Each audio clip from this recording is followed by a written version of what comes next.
Pro Group Management, workers' comp that works for you.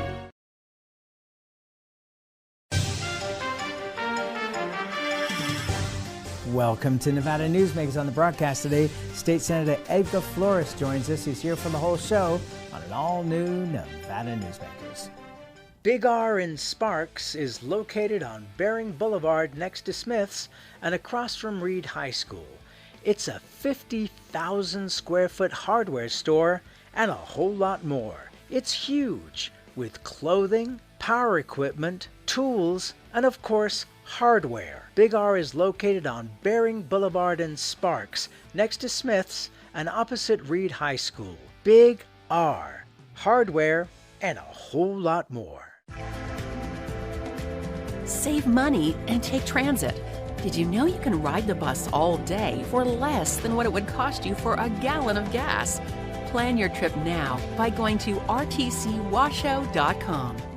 It's the 10 million point Break the Bank giveaways at Tamarack Casino. Plus, win your share of $50,000 in cash. The 10 million point Break the Bank giveaways plus $50,000 in cash at Tamarack Casino. Now through February 25th. Your good times are at Tamarack Casino. Pro Group Management offers workers' comp services to a growing number of industries. As businesses grow and change with the times, the need for a solid workers' comp program must be flexible and up to date. The evolving nature of regulations can make staying ahead of complex tasks challenging. But Pro Group Management simplifies the work so your industry can move forward and succeed. Pro Group Management, workers' comp that works for you. Nevada Newsmakers Studio is located at the headquarters of the Nevada Trucking Association. Motion and purpose are a truck's greatest virtue. This is Nevada Newsmakers with host Sam Shad, a no-holds-barred political forum. Now, from the Nevada Newsmakers broadcast headquarters, here is Sam Shad. And back on Nevada Newsmakers, we're delighted to welcome to the program State Senator Edgar Flores of Senate District 2. You probably recall him as the Assemblyman for District 28 since 2015. Welcome to the program, sir. Thank you for having me. Oh, you're very welcome. I was doing a little bit of research on you and was interested to discover that, in a way, you're a product of the Latin Chamber of Commerce. Is that correct? That's absolutely correct. I'm very grateful to the mentors that I had there, specifically Otto Merida, that we all know, and he took me under his wing. I'll quickly share that I went to the Latin Chamber of Commerce many, many years ago, made a presentation to try to fundraise some money for an activity that we were doing at the university at the time, UNLV. And they said, unfortunately, they couldn't fundraise or participate in that activity, but then they hired me on the spot. Oh, wow. It was somehow a job interview. I was not aware. Okay, and they helped you at the beginning of your business, your law business? Yes, so I'll share 4 really important things. Thanks to them, I was able to pay for an LSAT course that we needed to take that is necessary when you go into law school. Thanks to them, I was able to help pay for some of my books. Thanks to them, when we leaped from being a student to opening up our firm, particularly the building we're in now, they helped us get some seed money. That's just a very long-winded way of saying that the Land Chamber of Commerce has been instrumental to me in my personal career, but also just lasting friendships. I see them as friends, mentors, and human beings that I consider family. And not necessarily politically aligned, but community aligned. That's 100% true. I always tell folk that Peter Guzman, Victoria, and she's no longer with them, and Otto Merida are the Republicans that turned me into the Democrat I am today. Well, we will take that as you said it. So let me start out with this legislative session that's upcoming here. And as we air this, it's just about to begin. What was your response to the governor's State of the State address? Well, it's difficult for anybody, even in an hour. I know he was up there for an hour, to lay out the future of Nevada as any particular individual sees it. Understandably, there are things that were either very broad and or we still need to see them play out. Ultimately, Nevadans decided that he is our governor. And I think once November hit and the elections were finalized, we all have a responsibility to get to work for Nevada. So I walked in with that mindset, and that is my mindset now, that now we're all just Nevadans trying to do the best we can. We're going to disagree, without a doubt. That's normal. I disagree with my colleagues on the left, and I disagree with my colleagues on the right. I think there isn't a single Nevadan that can sit around a kitchen table or a dinner table and agree with every family member. So it'd be crazy for us to expect that we could do that as elected officials. So I say that only to lay out the framework to make it clear that, of course, there's things that I disagreed with. But we haven't seen any of this play out. We haven't seen legislation. We haven't sat down at a bargaining table. We haven't done any of that. And that's really where the work occurs. I think up until this point, everybody can say whatever they want. But it's very different once we have to sit down and actually take care of Nevadans and do what's best for them. I'll share, and I know that there's a lot of things that were said. We have a tremendous responsibility of taking care of our students and our teachers. I've been in the Nevada State Legislature since 2015, and there hasn't been a time where that wasn't one of the top issues, along with healthcare and employment. I say that because obviously the governor mentioned a $2 billion investment. And it's important to just make clear that those $2 billion did not just randomly appear out of nowhere, nor were they some creative invention that happened during the State of the State. That is the result of very hard work over the years of modernizing the per pupil funding formula, of consistently coming to the table, of very long nights of negotiating, of very long nights of hard work from our colleagues for the years prior to 2023. And luckily, it sounds great that he is in line with ensuring that just as the funding formula was supposed to work, which is as more funding is there, we are investing more, that he's aligned himself with that. There was concerns ultimately, but again, without having a clear point by point, here's where we're going to do this, it's difficult for me to dissect and really try to utilize, before even the conversation starts, this as an opportunity to take hits on the governor, but to start drawing divisive lines. I think we should align ourselves where we have common ground and start working from there. Okay, and that's a great point. Before we get to that, though, I was surprised that, over the years, I've had many conversations with NSEA about, what kind of funding that they would like to see. And the number has always been, well, we need $1 billion extra. And so here in the governor's state of the state, he puts in $2 billion over the biennium, and NSEA then puts out a press release slamming it because it's not going in the right direction. Were you a little disappointed? And by the way, Alexander Marks from NSEA will be on the program next week, so he can respond to this as well. But were you disappointed that that was the opening salvo, that the governor didn't even get a 5-minute break before he starts being jumped on? Well, I will say this. And this is in all sincerity, I was not aware that NSEA put out a statement. And I also don't know exactly where the premise of that concern is coming from. I know that in conversations with teachers and colleagues of mine, there was concerns about talking about, and we may get into this conversation a little bit later, when we were talking about opportunity scholarships. And I don't know if that's the angle that they were coming at this from, where they were concerned of the possibility of taking resources, as we've often had this and engaged in this conversation, from the public schools going elsewhere. I don't know if that's the angle they were coming at this from, or if in general, and by the way, again, just to make it abundantly clear, the $2 billion that were discussed in the State of the State, is consequence to all the work that legislators did in the years leading up to 2023. Everything that we were supposed to do with the federal funding was put in a lot of the very important sectors, like nonprofits, like gaming. And I know there was a lot of folk who came out and said we need to do more with housing, and the local jurisdictions started creating programs. I mentioned that only to make the point that because all the federal funding was put in the hands of our essential stakeholders and with local jurisdictions to help in the areas of most need, as a consequence to that, we are now in a situation where we fortunately have more money than we originally anticipated.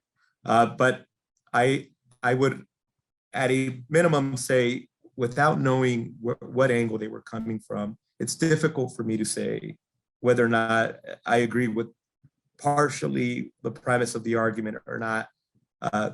Again, my perspective right now is we got to get to work. Nevadans have been through some very difficult years. The last thing they want to know is that there's political games happening with split government. They specifically and purposefully decided to have split government. And I think we have a responsibility that if that's what Nevada wanted, that we now work together.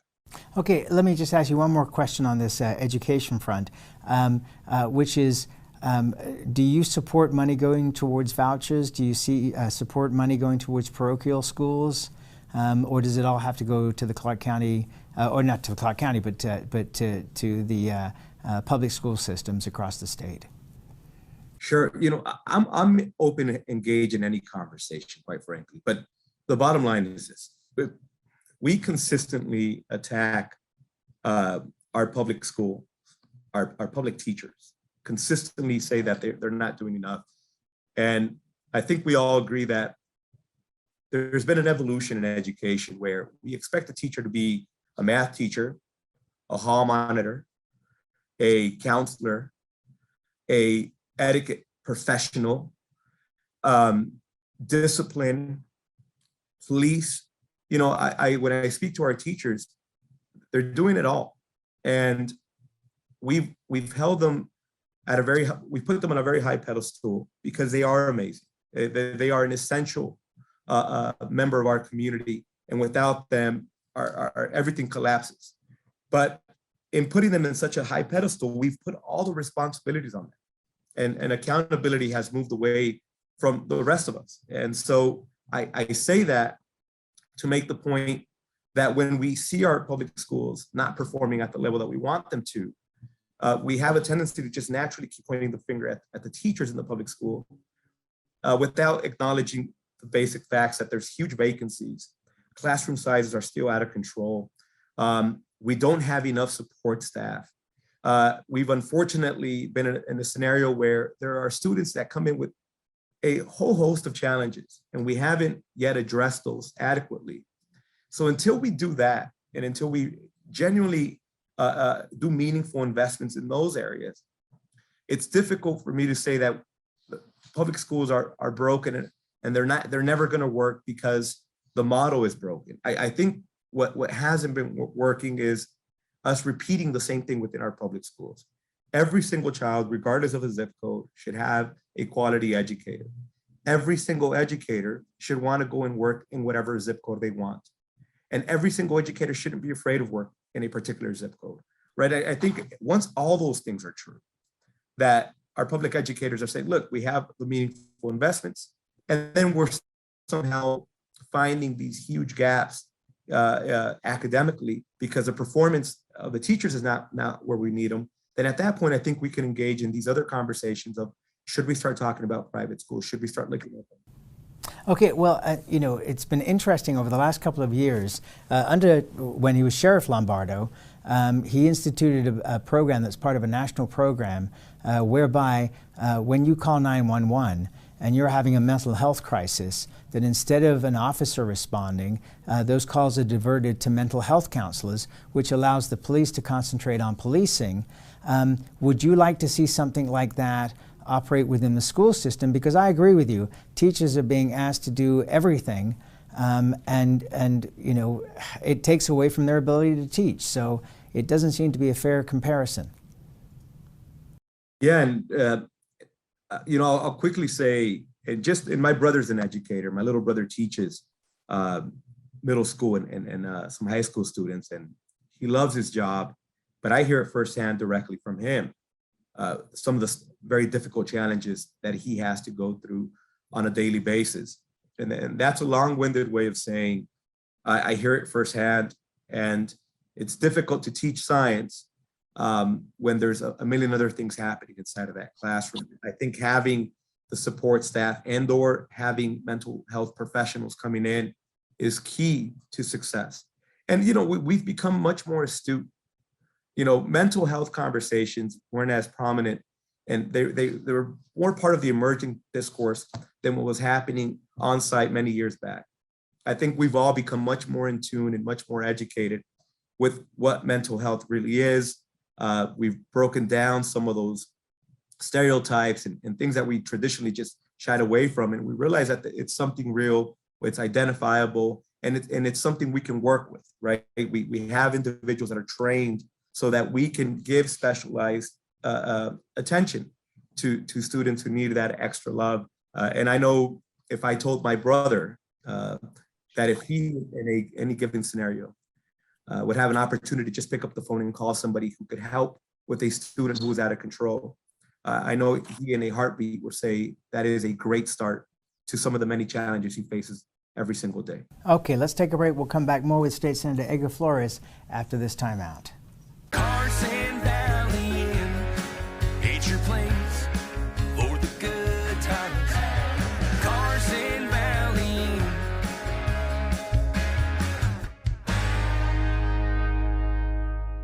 The Do It Right guys at Nevada Heating have one mission. Your furnace breaks down today? We fix it today. Why freeze for days while your furnace is down when Nevada Heating can get the job done today and you can get warm again? For nearly 50 years, locally owned Nevada Heating has been getting the job done right. Call today at 323-5585 and we'll fix it today. That's 323-5585 or online at nevadaheating.com. Imagine a magical garden that feeds Carson City's hungry and homeless, teaches our high school students agriculture, creates hanging floral displays to beautify downtown, and yet charges nothing. It's not magic. It's the Greenhouse Project. It's real, it's growing, and it needs your help. Go online to carsоncitygreenhouse.org so together we can grow it forward. What do you count on? You count on your power every day. At NV Energy, we've always powered what's important to you, but we're not looking at the past. We're focused on the future. While our standards are high, our rates will remain low. And our commitment to renewables isn't just meeting standards, but leading the way. Because you can count on more than just your power. You can count on the company who brings it to you. That's our promise. You can count on it. It's the 10 million point Break the Bank giveaways at Tamarack Casino. Plus, win your share of $50,000 in cash. The 10 million point Break the Bank giveaways plus $50,000 in cash at Tamarack Casino. Now through February 25th. Your good times are at Tamarack Casino. Like a traditional handmade basket, retail is woven into the fabric of life in Nevada. From big box to mom and pop, retail supports our communities in countless ways. Jobs for the disabled, team uniforms for kids, help for the elderly, and so much more. Retail employs over 1 in 10 workers. Retail supports Nevada, and we support retail. RANNV.org. This is Nevada Newsmakers. And back on Nevada Newsmakers, we continue our conversation with State Senator Edgar Flores. He is the senator for District 2. I was talking to a whole bunch of people about you in this interview, and somebody said to me, point out to the senator that not every Hispanic is a culinary worker. What's your response to that? I agree. We're small business owners. I happen to be one. We are attorneys. We are employees, employers. We are studying. We are doing 4 or 5 different tasks at the same time. I agree that we're not all culinary workers. And quite frankly, not all Latinos are anything, and which is why it's so difficult when we talk about the political campaign and trail for political parties to pinpoint exactly what the talking points are when addressing the Hispanic community. But that's a good thing. It means that there has to be meaningful investment in conversations. And it also means that when we're having conversations about who Hispanics are, that we not continue this perpetual stereotype that we're all just employees. And that's a good and healthy thing to point out. And it's important. With that said, it's important to also acknowledge that the culinary membership is made up of a lot of Hispanics. And when they are speaking on their behalf, they come through a very passionate and meaningful lens because they are firsthand seeing some of the challenges of their community, and they're seeing it directly through their membership. So while I agree that we have to acknowledge that we come in all shapes, colors, backgrounds, and are doing very different things in our professional lives, that it's important that we can't minimize the voice of one particular aspect of the Hispanic community when it's coming through the lens of the Culinary Union, because they are in the front lines, in the trenches, and are hearing firsthand a lot of those challenges. All right, let's take another break. We'll be back with Senator Flores after this timeout. Modern boutique Ahern Hotel and Event Center sits at the heart of the Las Vegas Strip. 2 floors of meeting and event space are ideal for groups and conventions. Stay in one of 200 luxurious rooms and suites. Brand your event throughout the property. Flexible event spaces make for easy planning and personalization. Take over the entire hotel with a full buyout option.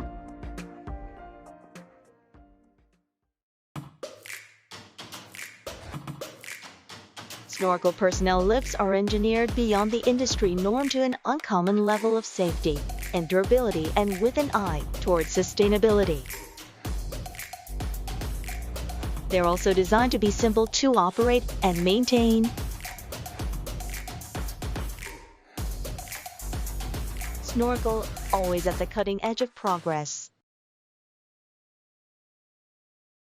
Brian Culpa Photography was born in the rolling hills of Massachusetts, and now he can help you experience the stunning beauty of Nevada in a whole new way through the power of flight. Flying has always been a passion for Brian, and at Brian Culpa Photography, he can make your imagination soar. Brian has the creative mind and tools to tell your unique story. Experience the bird's eye view at brianculpaphotography.com. What do you count on? You count on your power every day. At NV Energy, we've always powered what's important to you, but we're not looking at the past. We're focused on the future. While our standards are high, our rates will remain low. And our commitment to renewables isn't just meeting standards, but leading the way. Because you can count on more than just your power. You can count on the company who brings it to you. That's our promise. You can count on it. This is Nevada Newsmakers. And back on Nevada Newsmakers, we continue our conversation with State Senator Edgar Flores of District 2. So you have a Hispanic caucus. Do you see a time, perhaps even in this session, where the Hispanic caucus is neither Democrat nor Republican, but its own entity, and that if an issue comes up, that instead of talking about major majorities and supermajorities in the 2 houses, the Hispanic caucus is also a force? I appreciate that question. I often think about that. And I think most elected officials in general have a tendency of wearing multiple hats. And if I could just use a very simple example, we are often working in the front lines with our unions and with our different nonprofits. And we have a great relationship with them. But I also have a lens of a small business owner. So even through something that innocent, I am wearing multiple hats.